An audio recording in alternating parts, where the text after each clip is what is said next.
in the books of Z Limited. Z Limited is a new firm. Date का column नहीं रहेगा, तभी भी हम लोग सीरियल नंबर वाला कॉलम ड्रॉ करेंगे. Particulars, amount as well as amount. एक छोटा सा कॉलम आएगा LF, that is a ledger folio, वो आप लोग खुद ड्रॉ करोगे.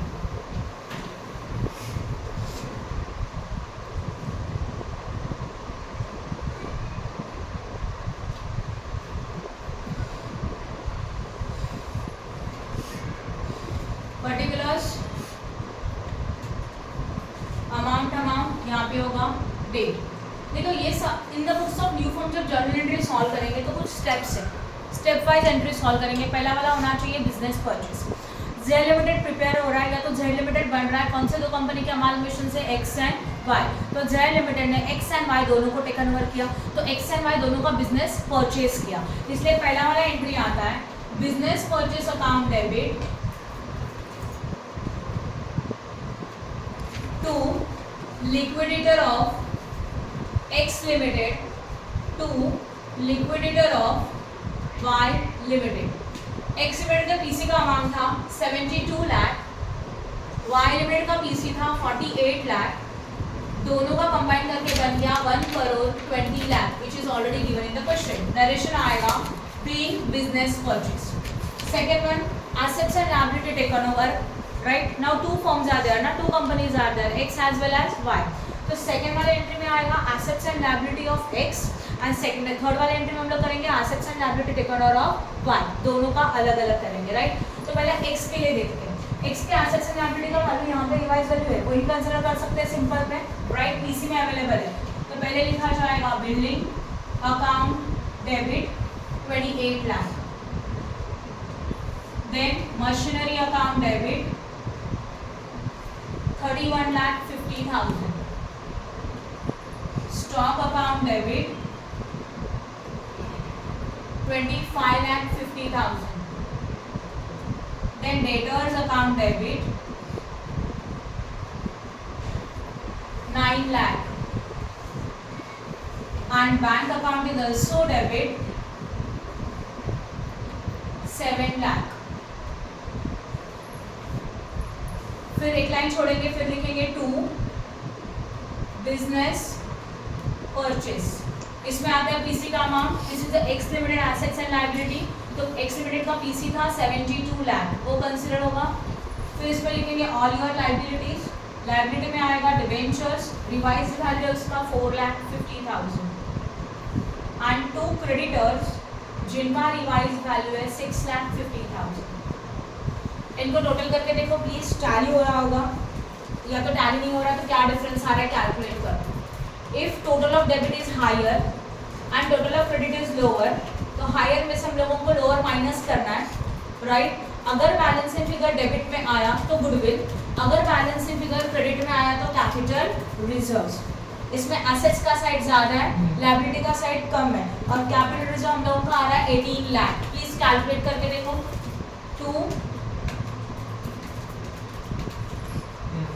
Capital reserve 18 lakh. Any doubt in this? समझा? सेकेंड वाला एंट्री हो गया. This is your journal entry for assets and liability taken over of X limited. अभी हम लोग करेंगे assets and liability taken over of Y limited. Again building account debit. Y limited का building का value है 18,20,000. बाद में कैलकुलेट करो, यहाँ ध्यान दो. Then machinery 16 lakh, machinery account also debit. Then stock account debit 18 lakh. Debtors account debit 10 lakh. Bank account debit 5,50,000. एक लाइन छोड़ा. Then to business purchase, PC का amount of Y limited 48 lakh. To debentures, debentures का revised value 2,70,000. And then to creditor, creditor का revised value 5 lakh. Calculate करो which side is higher, debit और credit. Debit side. Debit side higher तो again आएगा balancing figure credit में, और उसको लिखा जाएगा कैपिटल रिजर्व्स, और उसका अमाउंट कितना है 12 lakh, right. This is the entry of the assets and liability taken over of the Y limited. Now settlement of PC. PC settle करेंगे तो पहला पीसी सेटल करेंगे एक्स लिमिटेड का, और सेटलमेंट ऑफ पीसी बनेगा डिस्चार्ज के अमाउंट से, discharge of PC का जो टेबल बनाया था वहां से। पहले एक्स लिमिटेड के लिए करेंगे, तो we are the new company, we are paying the equity share and something to the old firm. तो old firm means the vendor firm which is a receiver, right. तो एंट्री बनेगा liquidator of X limited account debit to, इनको दिया जा रहा है equity share capital and at the premium is they to security premium account. इसमें हमारा total PC था 72 लाख का, इसमें से इक्विटी शेयर 72 लाख का पीसी था जो डेबिट में लिखा, इसमें से इक्विटी शेयर गया कितना अमाउंट का 60 लाख, एंड सिक्योरिटी प्रीमियम जो पीसी डिस्चार्ज में ऑलरेडी हम लोगों ने कैलकुलेट किया है 12 lakh. This is the settlement of PC, PC को सेटल किया for X limited. Now settlement of PC of Y limited, liquidator of Y limited account debit to equity share capital, right Akshaya, to security premium account. Same इसके PC का amount था 48 लाख, जिसमें से equity share capital का nominal value था 40 lakh and security premium का था 8 लाख, वो भी लिख दिया। नाउ नेक्स्ट वन आता है सेटलमेंट ऑफ डिबेंचर्स। अब जब डिबेंचर सेटल करेंगे तो जेड लिमिटेड अपने कंपनी के डिबेंचर्स दे रही है जिनका परसेंटेज है 14%। एडजस्टमेंट नंबर 4 में लिखा है debenture of both the companies is to be converted into equivalent number of 14% debenture of 100 each in Z limited at a 10% discount. Okay, मतलब एक्स एंड वाई के डिबेंचर्स को न्यू कंपनी ने अपने company का debentures दे दिया, तो उसके लिए एंट्री हम लोग पास करेंगे। ओल्ड फर्म का जो डिबेंचर्स था वो था 12% का। वेट,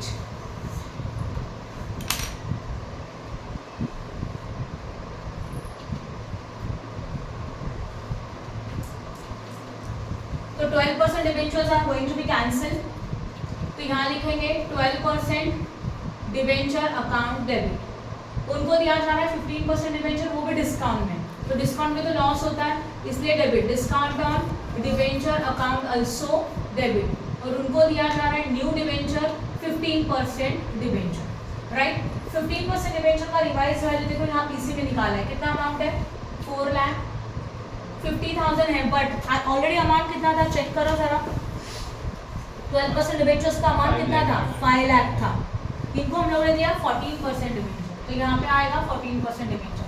और डिस्काउंट देखो यहाँ पे वर्किंग नोट बनाया था हम लोगों ने, राइट ना, 5 लाख का अमाउंट था, उसमें से डिस्काउंट कितना था 50,000 का, तो यहाँ डिस्काउंट के सामने लिखा 50,000, तो यहाँ पे अल्टीमेटली कितना आएगा रिवाइज वैल्यू 4,50,000, और यहाँ पे कितना इशू किया जाएगा 5 लाख। मतलब डिबेंचर्स का नॉमिनल वैल्यू 5 लाख है, जिसमें से डिस्काउंट 50 का था, तो डिस्काउंट में 50 लिखा और ऑब्वियसली टैली होना चाहिए, तो ये 5 lakh 4,50,000 and 50 revise value, right. ये हो गया discharge of debentures of which limited, X limited. Now we are starting with the discharge of debenture of Y limited. 7th one, entry same 12% debenture account debit, then discount losses and discount on debenture account is also debit. 2 इनके बदले में दिए जा रहा है 14% debenture. Now 12% debenture का revise value देखो कितना है पीसी में 2,70,000, ये 2,70,000 यहाँ, जिसमें 30,000 का डिस्काउंट था और वैल्यू कितना था 3 lakh. This is the settlement of what debentures, right. इनके अलावा क्वेश्चन में चेक करो कुछ और एक्स्ट्रा है क्या, लाइक और एक एंट्री है special entry amalgamation adjustment account और एक्सपोर्ट प्रॉफिट रिजर्व्स है, तो 8th वाले में आएगा amalgamation adjustment reserve account debit to export profit reserve, this is for X limited, to export profit reserve for Y limited. X limited का export profit reserve है 3 लाख 3 लाख, दोनों का 3 लाख है, तो क्रेडिट में होगा 3 लाख, यहाँ पे भी 3 लाख, और इसका टोटल यहाँ पे लिखा जाएगा 6 lakh. These are the entry for the statutory reserve. Statutory reserve के लिए हम लोग एक स्पेशल एंट्री पास करते हैं, ओके। इनके अलावा कोई debenture, bill payable, bill receivable, stock, की म्यूचुअल ड्यूज, किसी का एंट्री है नहीं है, जर्नल एंट्रीज आर ओवर। समझ में आया? Okay, now we are starting with the balance sheet. Balance sheet को स्टार्ट करने से पहले हम लोगों को फॉर्मेट को लिखना चाहिए। ये आपका फॉर्मेट है। फॉर्मेट कल भी मैंने एक्सप्लेन किया था। सेम फॉर्मेट आप ईच एंड एवरी अमालगमेशन के सम के लिए कॉपी करेंगे, राइट। एसेट्स है, लायबिलिटीज है, पूरा का पूरा, यस और नो वाला, राइट है। फिर उसके बाद हम लोगों को आएगा next heading, that is a note to account. Note to account is a working note to account हमारा क्या है, वर्किंग नोट है। समझा कि नहीं समझा? ओके। अब जब भी स्टार्ट करेंगे, कल भी मैंने आपको लॉजिक एक्सप्लेन किया था। ये जो सम है वो अमालगमेशन का सम है, मतलब मर्जर का सम। मर्जर में क्या हो रहा है, एक्स एंड वाई दो ओल्ड फॉर्म है, उनका कॉम्बिनेशन करके एक न्यू फॉर्म बन रहा है, that is Z limited. And we have to prepare a balance sheet of which limited, Z limited. तो जेड लिमिटेड का जब बैलेंस शीट बनाओगे तो क्वेश्चन में दिया हुआ जेड लिमिटेड का कोई बैलेंस शीट है क्या? नहीं है, राइट ना, क्योंकि जेड लिमिटेड न्यू है। तो ये जो भी बैलेंस शीट बनेगा वो सिर्फ हम लोगों ने अभी जो एंट्रीज पास किया न्यू फॉर्म का, उसी के हेल्प से बनेगा। बाकी आगे पीछे कुछ इन्फॉर्मेशन कंसिडर करने का जरूरत नहीं है। सबके पास टेक्स्ट बुक है, टेक्स्ट बुक में ऑलरेडी जर्नल एंट्रीज कंसिडर है, हम लोग उसको कंसिडर करके बैलेंस शीट बनाएंगे, राइट। समझ में आ रहा है? ओके। समझा मैंने क्या बताया? जेड लिमिटेड का बैलेंस शीट बनाने के लिए we have to consider the journal entries of Z limited, that is the new limited का जर्नल एंट्री कंसिडर करेंगे। अब जो बैलेंस शीट के लायबिलिटी वाले आइटम है उनके लिए डेबिट में रहेगा तो लेस और क्रेडिट में रहेगा तो ऐड। मतलब जर्नल एंट्री में कोई भी पॉइंट अगर डेबिट है तो लेस किया जाएगा लायबिलिटी वाला, और क्रेडिट रहेगा तो उसको क्या करेंगे, ऐड। तो लायबिलिटी के रूल मैंने आपको उस दिन भी एक्सप्लेन किया था, यहाँ वापस लिख लो। लायबिलिटी रहेगा तो लायबिलिटी अगर डेबिट है तो लेस, और लायबिलिटी क्रेडिट है तो क्या करेंगे, ऐड। और अगर एसेट्स रहेगा तो अगर एसेट्स डेबिट है तो उनको ऐड करेंगे, और अगर वो क्रेडिट है तो उनको लेस करेंगे। ये लॉजिक अप्लाई करके हम लोग फुल सॉल्व करेंगे। ओके। अब इसका स्टार्टिंग पॉइंट क्या रहेगा, सब हेडिंग। सब हेडिंग मतलब ए बी सी जो सब हेडिंग है ना, उनसे शुरुआत करेंगे। नंबर्स हम लोग पुट नहीं करेंगे क्योंकि ब्लैंक शेड्यूल्स को नंबर नहीं आते, इसलिए सबसे पहले पूरा बैलेंस शीट बनेगा, देन हम लोग शेड्यूल नंबर या तो नोट नंबर डालेंगे। पॉइंट नंबर ए था शेयर कैपिटल, तो बस यहाँ पे लिख देंगे शेयर कैपिटल। शेयर कैपिटल में कंपल्सरी सबसे पहले लिखना चाहिए authorised capital which is given in the question. If it is not given तो इस टाइम पे इसको क्वेश्चन मार्क करके डबल अंडरलाइन करके छोड़ देंगे, बट ऑथोराइज्ड कैपिटल वर्डिंग लिखना कंपल्सरी है for each and every balance sheet. Authorised capital is given in the question number, question में पॉइंट नंबर 1 में दिया है। Authorised capital is 5 crore divided into 5 lakh equity share of 100 each. तो authorised capital के अंदर हम लोग लिख लेंगे इक्विटी शेयर कैपिटल, जहाँ पे आएगा 5 लाख नंबर ऑफ शेयर है, at the rate of how much, 100 each. Question में दिया है तो उसका वैल्यू आया हमारा 5 करोड़। 5 करोड़ लिखा, ऊपर सिंगल अंडरलाइन, नीचे डबल अंडरलाइन, क्लोज करके छोड़ दो। ये टोटली में कंसिडर नहीं होता। ऑथराइज्ड कैपिटल के बाद नेक्स्ट वन आता है issued, subscribed and paid up capital.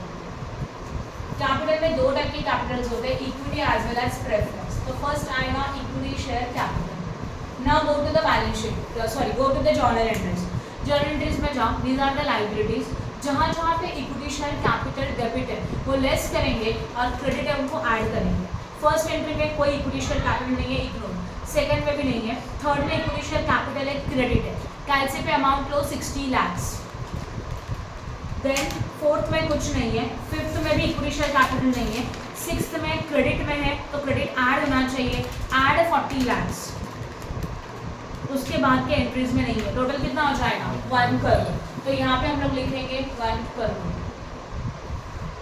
उसके बाद आता है प्रेफरेंस शेयर्स, बट क्वेश्चन में प्रेफरेंस शेयर्स नहीं है तो नहीं लिखा तो भी चलेगा। तो शेयर कैपिटल इतना ही हो जाएगा।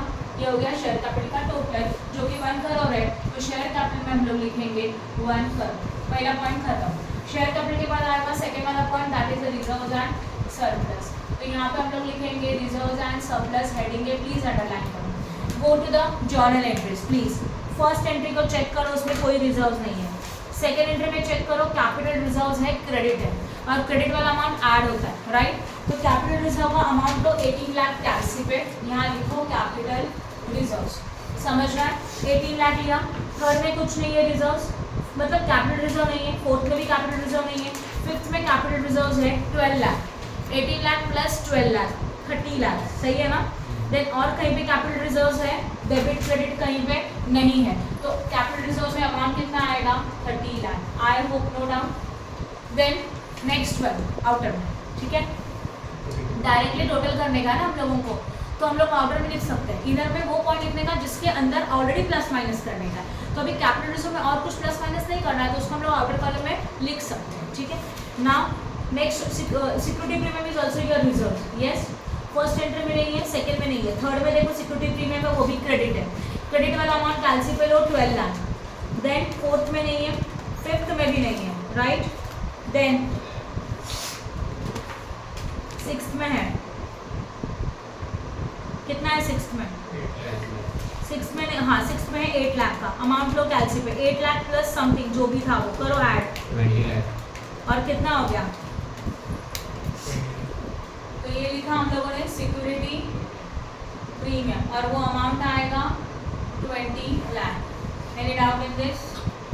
समझा? उसके बाद नेक्स्ट वन, सिक्योरिटी पेमेंट के बाद और कोई रिजर्व है चेक कर लो। रिजर्व वर्डिंग सब आएगा, लास्ट वाले एंट्री में है amalgamation adjustment reserve as well as export profit reserve. Export profit reserve दोनों क्रेडिट है, तो दोनों ऐड कर देंगे। एक्सपोर्ट प्रॉफिट रिजर्व दोनों का मिलके बन जाएगा 6 लाख। इसी में से हम लोग अमालगमेशन एडजस्टमेंट रिजर्व्स को माइनस करेंगे। तो अमालगमेशन एडजस्टमेंट रिजर्व्स कितने का है चेक करो, 6 लाख की है, तो 6 lakh minus 6 lakh outer column में बन जाएगा नील या तो डैश। और कोई रिजर्व नहीं है, खत्म। ओके, तो अभी करो इनका टोटल 30 + 20 कितना बन जाएगा? 50 लाख। और ये रिजर्व्स का टोटल आएगा यहाँ पे, रिजर्व एंड सरप्लस कितना बनेगा? 50 lakh. Any doubt in this? समझा यहाँ तक?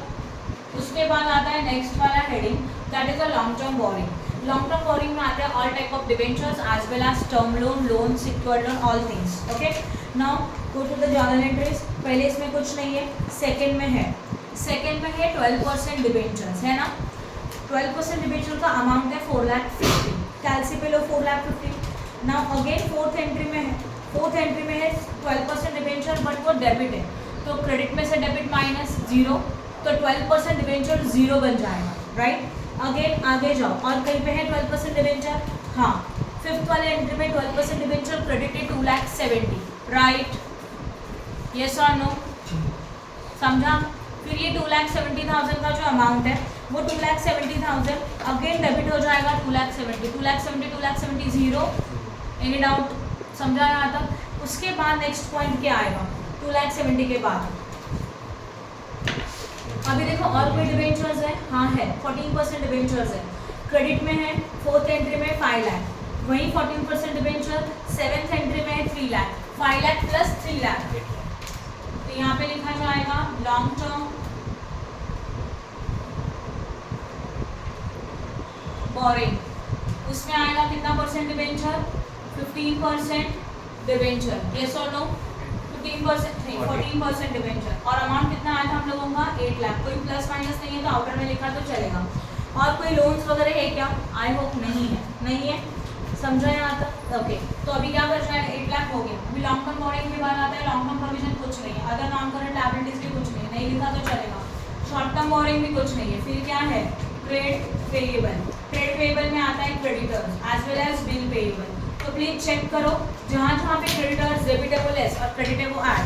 एंट्री नंबर 2 में क्रेडिटर्स क्रेडिट है 6,50,000, और एंट्री नंबर 5 में भी क्रेडिटर्स क्रेडिट है 5 लाख। कितना? 6,50,000 प्लस 5 लाख 11,50,000। तो क्रेडिटर्स का अमाउंट आया 11,50,000। बिल पेएबल है क्या? नहीं है, नहीं आएगा, खत्म। इतना ही होगा। क्रेडिटर ट्रेड पेएबल हो गया।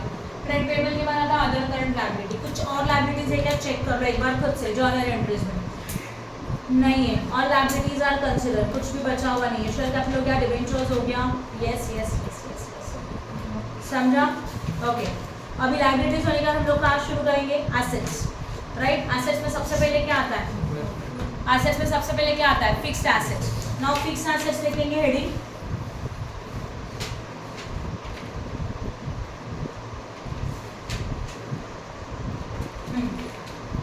फिक्स्ड एसेट्स में go to the journal entries. Fixed assets में पहला वाला है बिल्डिंग एंड मशीनरी, ये 2 फिक्स्ड एसेट्स है।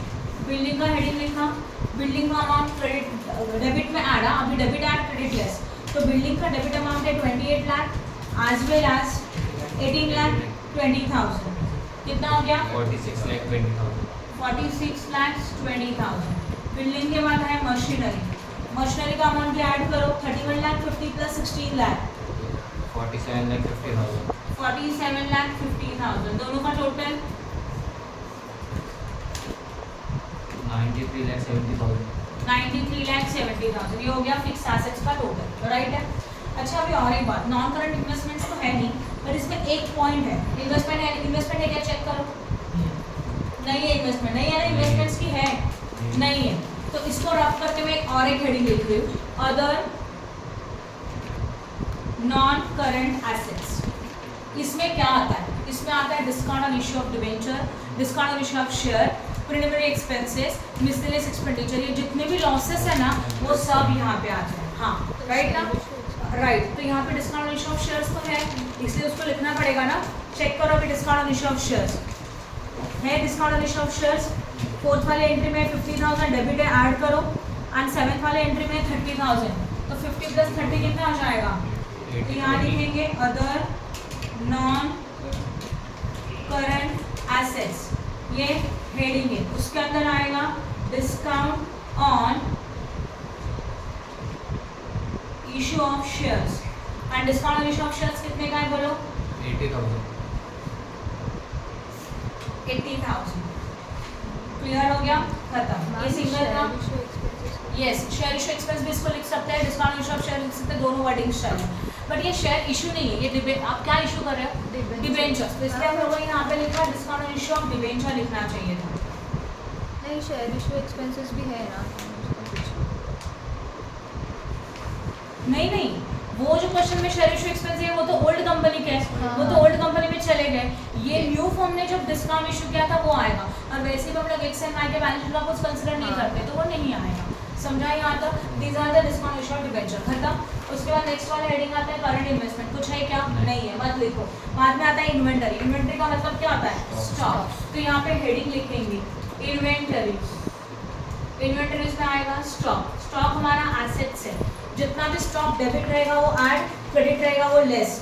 स्टॉक में है 25,50,000 आज वेल एज 18,00,000, करो दोनों को ऐड, 43,50,000, राइट। स्टॉक के बाद नेक्स्ट वाला पॉइंट आएगा डेटर्स। डेटर्स है 9,00,000, पर डेटर इसमें नहीं आता, तो डेटर के लिए अलग हेडिंग लिखेंगे और ट्रेड